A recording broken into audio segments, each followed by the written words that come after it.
The White Book by Makavelli, Episode 24, 1993, Solace. 1993, much more by ounce. Ice Cube coming with a half ounce. Cause 9 trizza is the yizzy for me to fizz up my grip. And I ain't holding nothing back. And once again, I got 5 on a 20 set. So I guess what you do is you claim the year, and then you quantify the amount of doja you have on your persons. 4 chapters left. Dum dum dum. If you take a look at how many pages the first, 23 chapters were versus the last 4 chapters. The last 4 chapters are a good, quarter of the book for just 4 chapters. So get your saddles on and ride to this one. It's going to be a fun little journey towards the end.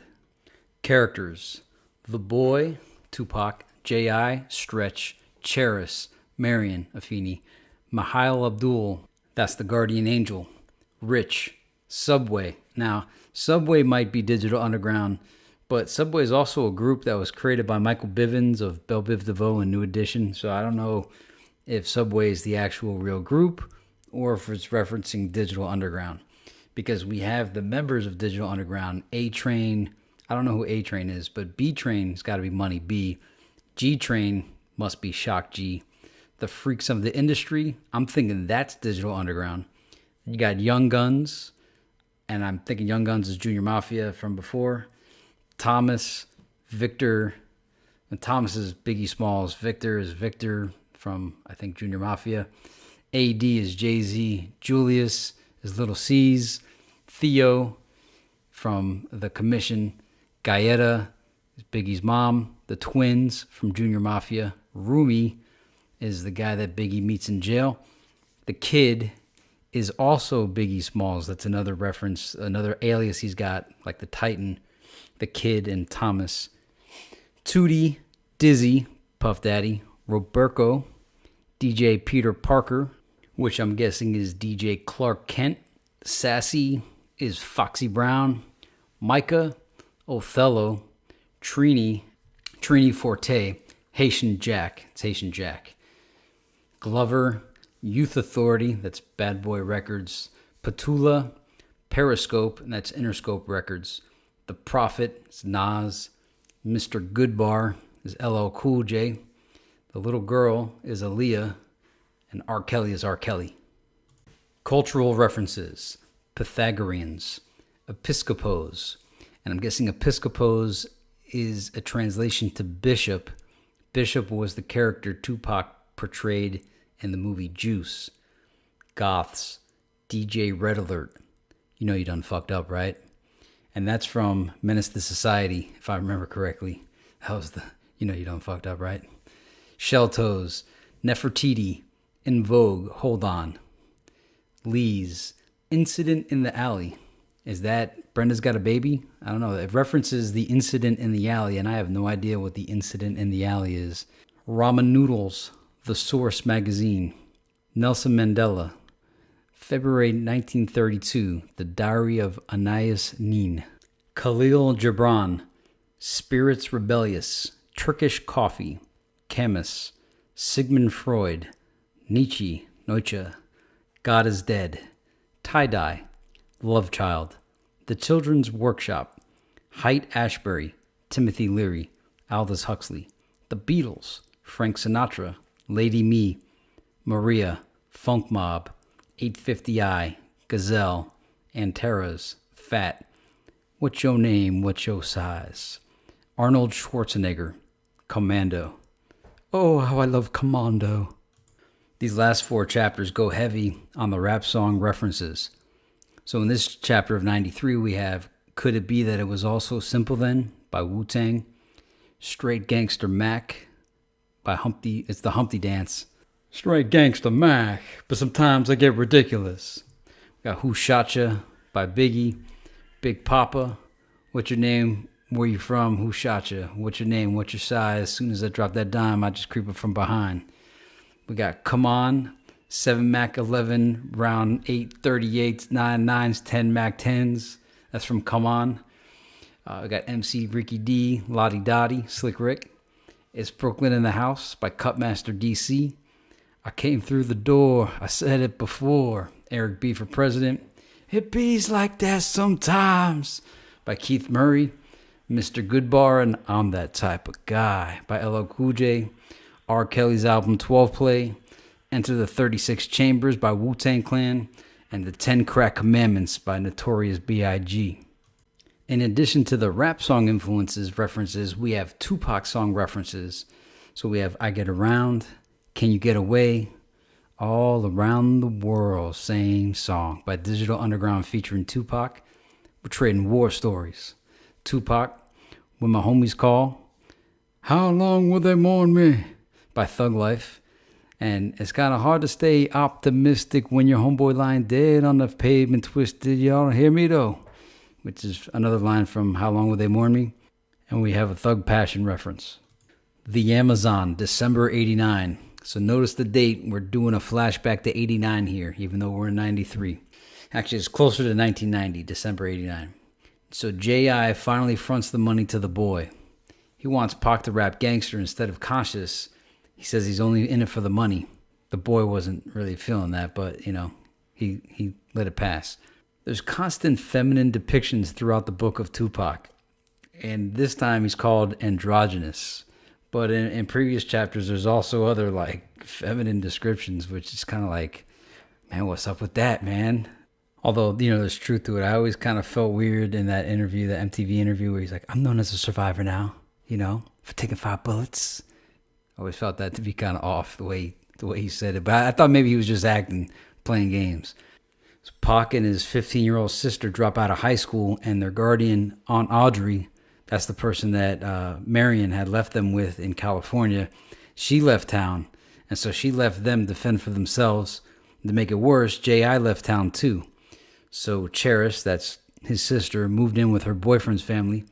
And that enabled the boy, Pac, to dedicate himself full-time to his craft. So the boy befriends Ananda, and Ananda invites him to the house that she babysits at. They have a good time talking, getting to know each other, and talking literary. And I mean, it's the chapter is really a showcase of the vast literary knowledge that the author has. It's quite an intellectual chapter, stimulating. They fall asleep, and the homeowner comes home to discover Tupac there. And so it's like, oh man, it's kind of awkward. But the boy plays it off good. He impresses Mihail with his literary knowledge, as well as Rich with his music knowledge. Rich is, I guess, the husband or the man of the house. And then Mihail lets the boy stay with him. And that's why she's the guardian angel. If you look up Mihail is Mihail is a guardian angel. The secret of artists. The secret of artists is artists don't have secrets. They don't tell lies, and they live their lives in the open for all to see. Their work is from the spirit, and that makes it timeless. You've got to spread the word, or when you die, you'll come back again. That reminds me of the line from Only God Can Judge Me when Tupac says, my only fear of death is coming back to this bitch reincarnated. But as I read this part, the secret of the artist, I was like, wow, this is me. I mean, if you look at my YouTube channel, it's Jonathan Lippy. It's not some fake name. I'm not hiding behind anything. I'm not anonymous. I'm me. I don't have secrets. I don't tell lies, really. I don't recall the last lie I told. It's been a while. And I certainly have lived my life in the open for all to see for greater than a decade, probably 2 decades. Yeah, more than 2 decades, since 93 at least. And everything I do, I'm kicking it from the spirit. I don't even know how I dropped 59 minutes of deleted scenes. I guess I'm an artist. Actually, I don't guess. For sure I am. Albums, CDs, music, magazines, DVDs, books, and prolificness. I mean, videos upon videos. This is not my only channel. I'm killing it, man. Killing it like Pac did, the 53 in 7 days. And regarding Pac's thing about the reincarnated thing, I'm trying to make it so that, you know, when I get asked again, if I want to come back to live, I want to say yes, I want to come back. Right now, I think I'd say no.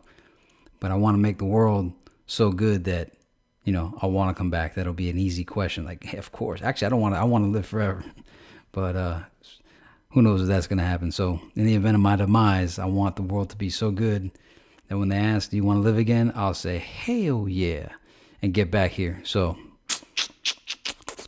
If everybody started doing that, this world would be a great place. Just like Michael Jackson said, "Do you want to make the world a better place? Take a look at yourself and make a change." The Amazon, 1990. Notice the dates. The previous section was 1989, December, and this section is 1990.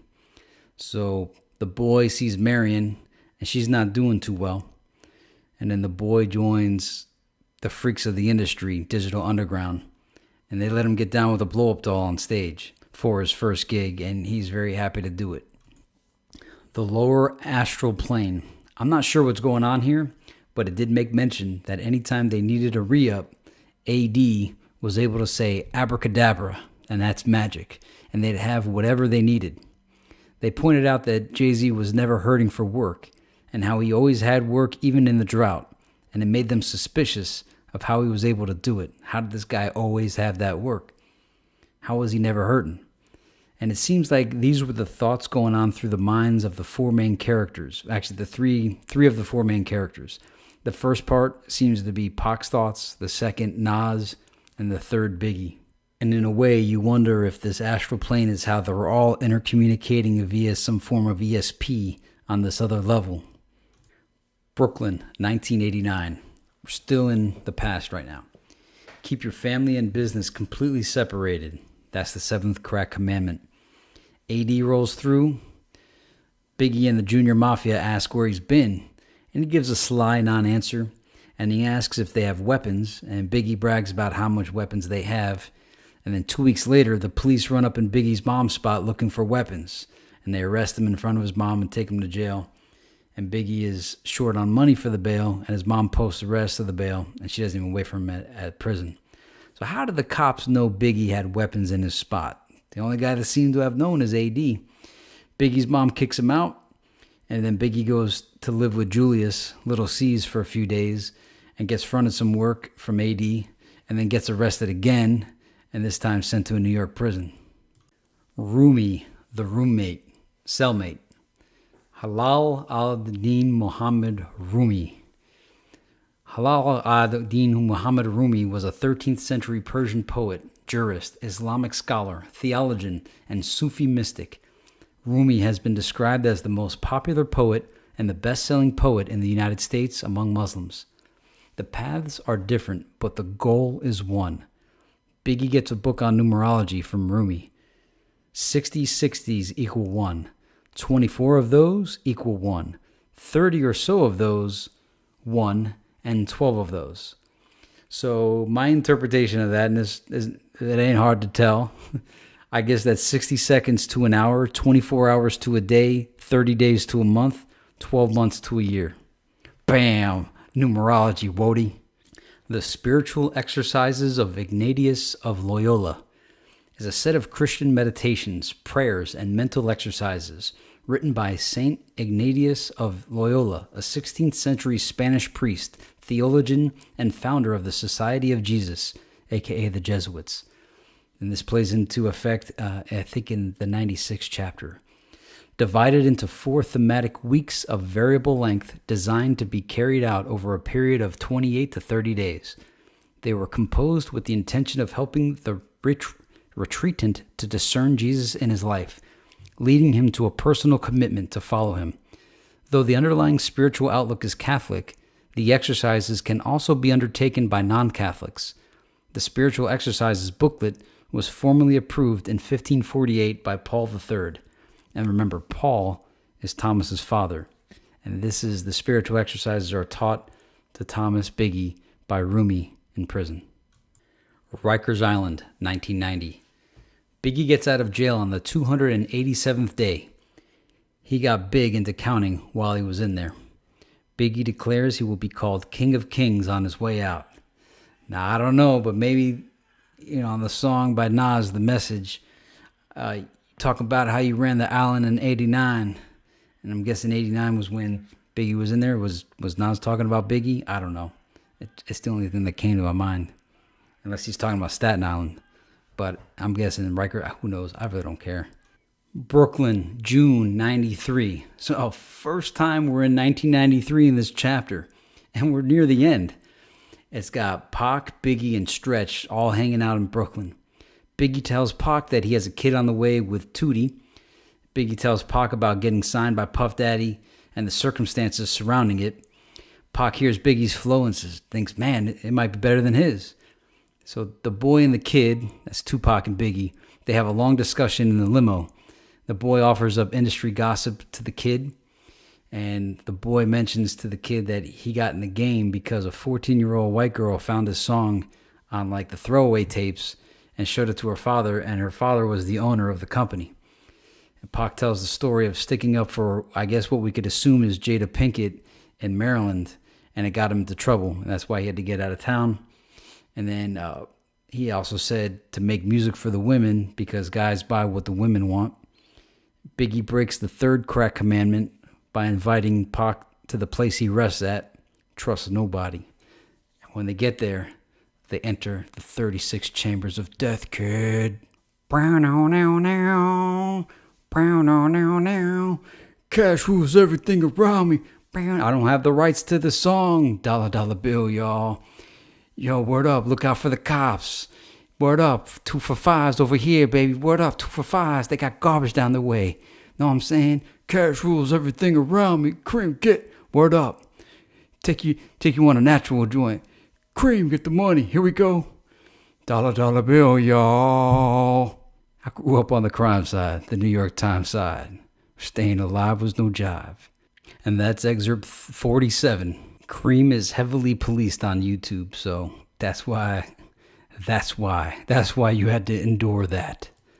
Chemis, I don't know how to pronounce it. Chemis. Nas, the Prophet, turned 20 in 1993 because he was born in 73. Chemis is the Greek name for the ancient Egyptian Akhmet, the king of Lower Egypt's papyrus marsh. According to some myths, this was where Isis bore her son Horus, or else hid him from his wicked uncle Seth. And, I didn't mention this before, but you'll notice that Sean John and Seth Diddy and Seth Smarter. Seth is the translation in this book to Sean and Seth. But anyway, back to the story, back to the lecture at hand. I'm just saying it was consistent that Seth translated to Sean for the two characters, Puffy and Jay-Z. Anyway, according to a different myth, this was where Shu and Tefnut were born as the children of the king of Lower Egypt. Certain late traditions, like for example Herodotus, say that it is an island floating in a lake near the temple of Buto that is movable and thus better protected from Seth. The temple on the island was dedicated to Harkibis, Horus of Chemis. The Papyrus of Ani is a papyrus manuscript with cursive hieroglyphs and color illustrations created circa 1250 BCE in the 19th dynasty of the New Kingdom of Ancient Egypt. Egyptians compiled an individualized book for certain people upon their death, called the Book of Going Forth by Day, more commonly known as the Book of the Dead, typically containing declarations and spells to help the deceased in their afterlife. The Papyrus of Ani is the manuscript compiled for the Theban scribe Ani. Solace. The passage on page 323 is from the Quran, chapter 94. All inshira is solace, consolation, and relief. I'll see you in 1994. Downloads of the PowerPoints, songs, etc., all the stuff downloadable are available in the link in the description below. Also, someone wanted to know about products that we have. So Northern Lights Nation and Jonathan Lippy Dual Legacy products are below. We got where Jonathan Lippy interviews Cartoon on Confessions of a Made Man DVD and online rental. It's on Amazon. We got the Northern Lights Nation, The Diary of Santa Marta, remastered. The remastered version I have a stake in. So if you cop that, like especially the MP3s, that definitely helps the cause. Northern Lights Nation's most recent album is Filth. It contains songs with Busy Bone and Stevie Stone of Strange Music. We got the Jonathan Lippy solo album, Mind Over Matrix, and Jonathan Lippy's book, Simulation Theory, Reality Has Become Science Fiction. So if you're interested in taking your game further, those are options to cop out there. Thanks for watching. I'll see you in 1994.